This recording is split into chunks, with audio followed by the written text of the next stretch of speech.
Bonjour à toutes et à tous et bienvenue dans ce nouvel épisode du Ciné Raté. Aujourd'hui je vais vous parler des suites de l'un de mes films de Jean-Claude Van Damme préférés, Kickboxer. Si vous avez déjà vu le film, vous savez qu'il est garanti, et si vous ne l'avez pas déjà vu, bougez-vous de le voir. Par contre la saga compte 7 films en comptant les remakes. Et c'est beaucoup. Et aujourd'hui je vais vous parler du plus pourri d'entre eux, Kickboxer 4. Alors je dois juste vous prévenir que sur la version du film que j'avais, il y avait un magnifique logo de télé, donc j'ai dû le camoufler, mais j'ai fait ça de manière subtile. Notre film du jour démarre sur notre héros interprété par Sacha Mitchell, que beaucoup connaissent comme étant Cody de Notre Belle Famille.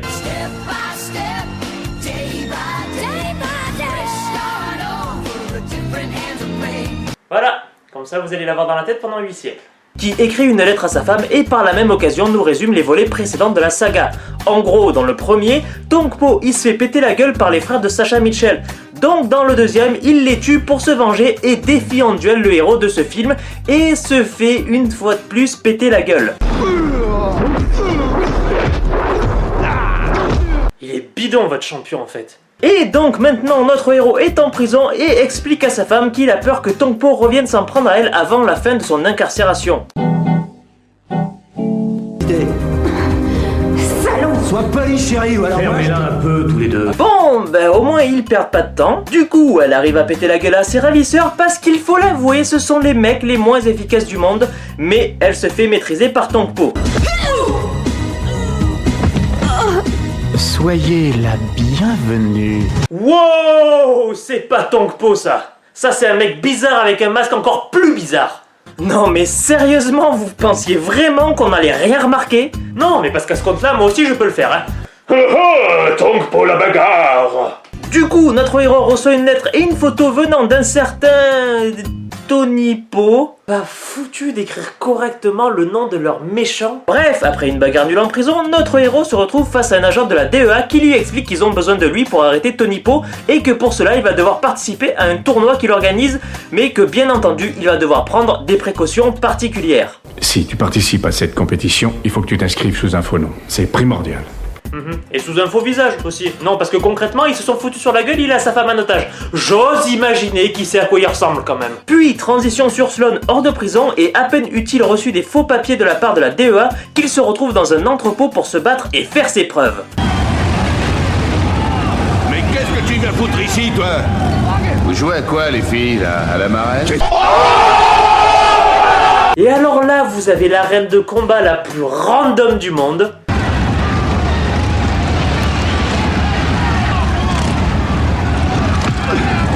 Ouais, vas-y, nique-le. Vas-y, tape dans les couilles. Attention, la scène qui va suivre est d'une rare violence. J'ai menti. LOL. Sa prestation ayant impressionné un recruteur de tournoi, il apprend que celui-ci aura lieu à Mexico. Il arrive donc à Mexico et entre dans un bar cliché de biker de film des années 90 où il porte secours à une demoiselle en détresse qui réussit l'exploit de se faire assommer 2 fois en 10 secondes.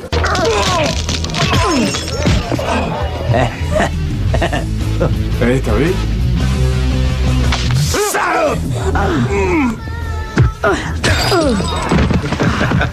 Du coup, réplique nulle. Y a quelque chose qui va pas? Ouais, tu l'as vu, celle-là? Puis bagarre nulle.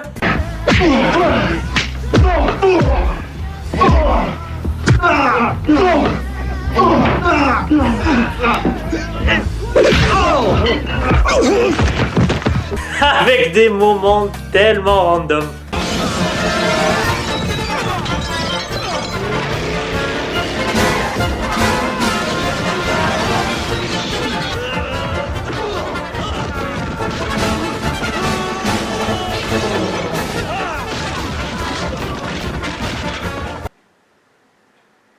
Bon, ça dure beaucoup trop longtemps pour ce que ça raconte, et au final, à la fin, il gagne. La demoiselle en détresse est en fait une des futures combattantes du tournoi. Espérons que les coups de bouteille soient interdits du coup.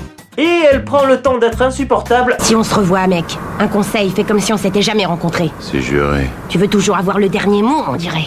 avant de filer vers l'horizon avec sa moto. Notre héros, quant à lui, marche et arrive dans un ranch où il fait connaissance avec une hôtesse du tournoi qui lui explique que ce tournoi réunit les combattants les plus dangereux du monde et qu'il va devoir se qualifier. Et oh surprise, il tombe contre la demoiselle du bar.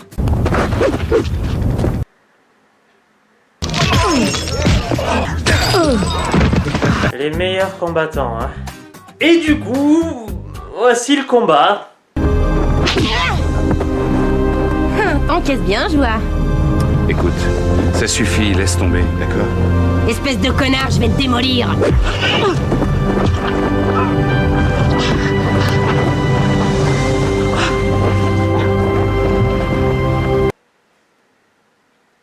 Apparemment, ça suffit à impressionner le recruteur puisqu'il est sélectionné. Du coup, il se met à enquêter sur les lieux et attrape à la gorge un homme qui le suit. Il s'agit en fait du frère d'un mec qui l'a sauvé dans le deuxième film et que... Bon, on va dire que c'est le copain qui va forcément se faire casser la gueule à un moment. Et pendant ce temps-là, Tony-Po, je refuse de l'appeler Tong-Po, se fait masser et la demoiselle de tout à l'heure vient lui annoncer que le banquet réunissant tous les combattants va commencer. Et alors là, je vais vous demander de faire preuve d'imagination. Imaginez un banquet pour un tournoi clandestin qui réunit tous les combattants les plus cruels du monde. Imaginez l'ambiance qui doit régner à cet endroit à ce moment précis. C'est bon? Vous avez votre image en tête? Eh bien, voici ce que le film imagine!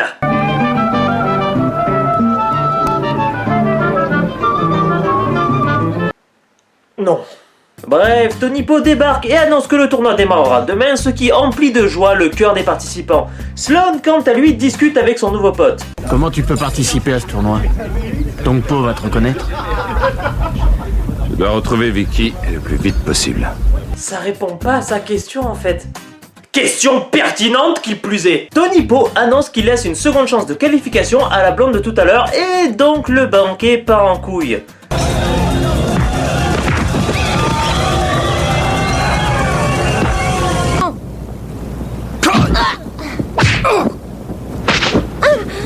Le pote à Sloan vient faire le boy scout et du coup ça part encore plus en couille.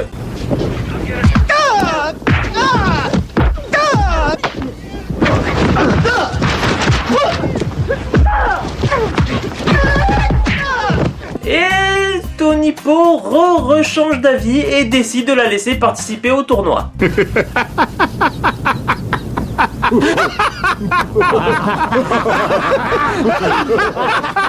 Wow! Plus jamais!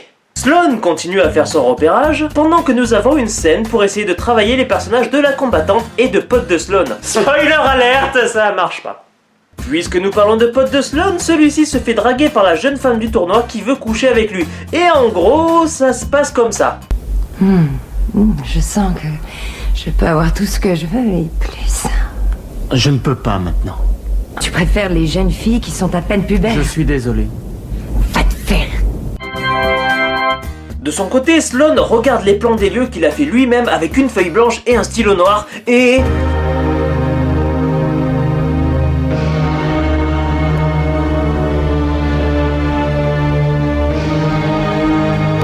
il se déguise en ninja! Un ninja! Un putain de ninja! Vous êtes sérieux? Il se met donc à courir en plein milieu d'un couloir, ce qui fait de lui le plus mauvais ninja de tout le Mexique. Mais il va finir par se retrouver coincé dans son costume de ninja entre des gardes armés et...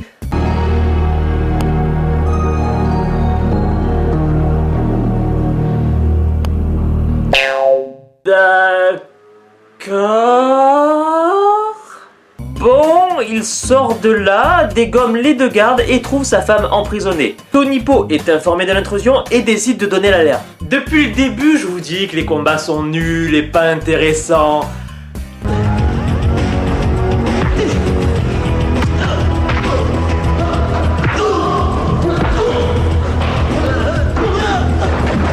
Eh ben, ils réussissent encore à nous surprendre. Et ça, c'est beau.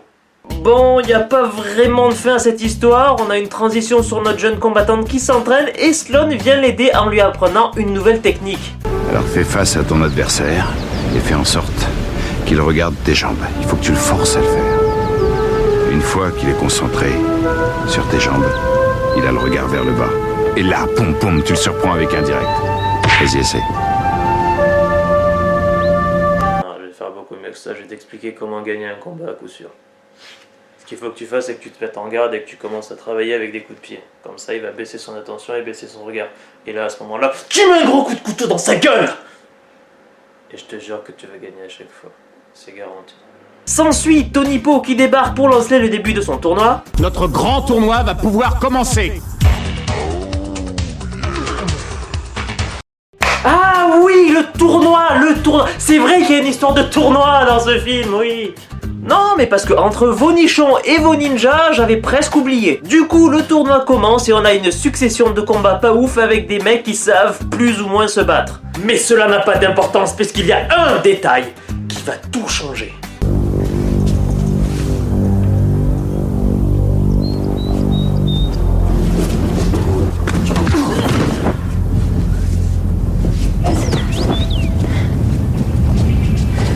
Le méchant combattant n'est autre que Dedo. Bon, le tournoi continue, jeune fille elle gagne, copain de Sloan il gagne, et c'est maintenant au tour de Sloan.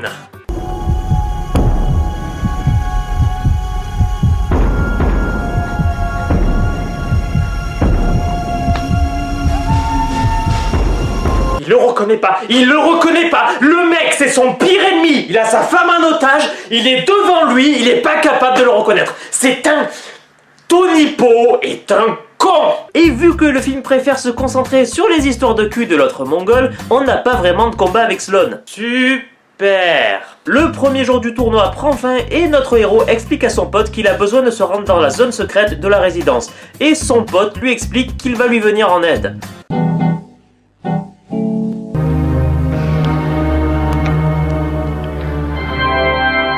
Putain, mais arrêtez de foutre des scènes de cul comme ça partout!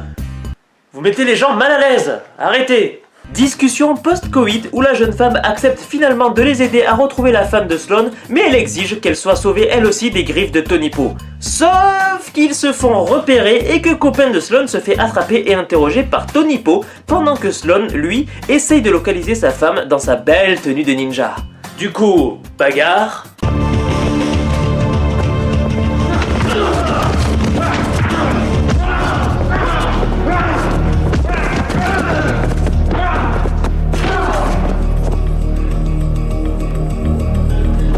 Bon, là, il se passe 50 trucs en même temps et le film a été découpé par un boucher aveugle avec la maladie de Parkinson, donc je vais essayer de résumer. Tonipo torture la jolie demoiselle sous les yeux de copain de Sloan, qui est en fait un agent de la DEA. Je sais pas. Et Tonipo met la main sur ce mystérieux ninja et...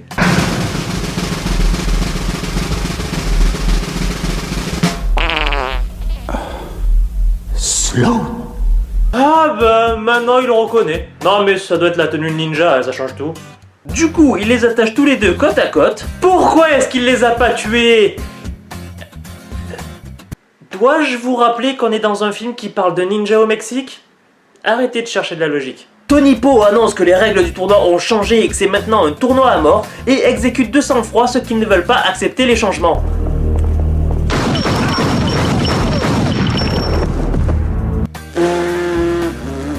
Du coup, tournoi, Dedo il est méchant, Tonipo il est content, tournoi où la jeune combattante ne respecte pas les règles et ne tue pas le mec, mais Tonipo il est content. Bon, bah vu que le film n'en a plus rien à foutre de ses propres règles, bah on va accélérer.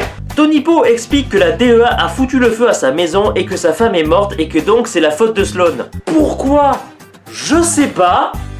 Et on s'en fout. Du coup, Sloan, lui, il défonce Dedo. Alors, ça te suffit? Ouais, ça suffit. Là, ça suffit. Waouh, c'est nul. Puis un autre mec, puis un autre, bla bla bla bla. Soudainement, les combattants se rebellent parce que la jeune demoiselle a fait un discours de merde. Ouais, mais en fait, vous avez pas remarqué, mais Tonipo, il est méchant. Et vu que les gardes de Tonipo préfèrent essayer de taper avec leurs armes plutôt que de tirer avec, ils se font éclater. Tout comme pote de Sloan qui a essayé de 1v1 le méchant. Bon, Bon, est-ce qu'il serait pas temps d'en finir à un moment, hein? Sloan retrouve enfin Tony Poe. Je croyais que ce que tu voulais avant tout, c'était qu'on se batte, toi et moi. Pour que tu puisses retrouver ton honneur. Tue ma femme et tu seras à jamais déshonoré. Et peut-être que tu dis vrai. Mais pas du tout! T'expliquais tout à l'heure que c'était une histoire de vengeance à la con, ça a rien à voir avec l'honneur!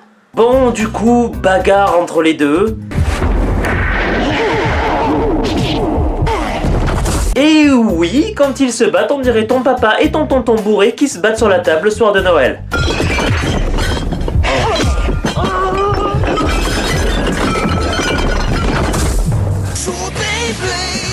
Et pendant le combat, tu as le bras droit de Tony Poe qui sait pas trop ce qu'il fait là. Je suis supposé faire quoi, moi? Putain, là-bas je suis le traiteur du banquet, moi, je suis pas là pour ces conneries. La bagarre nulle s'éternise.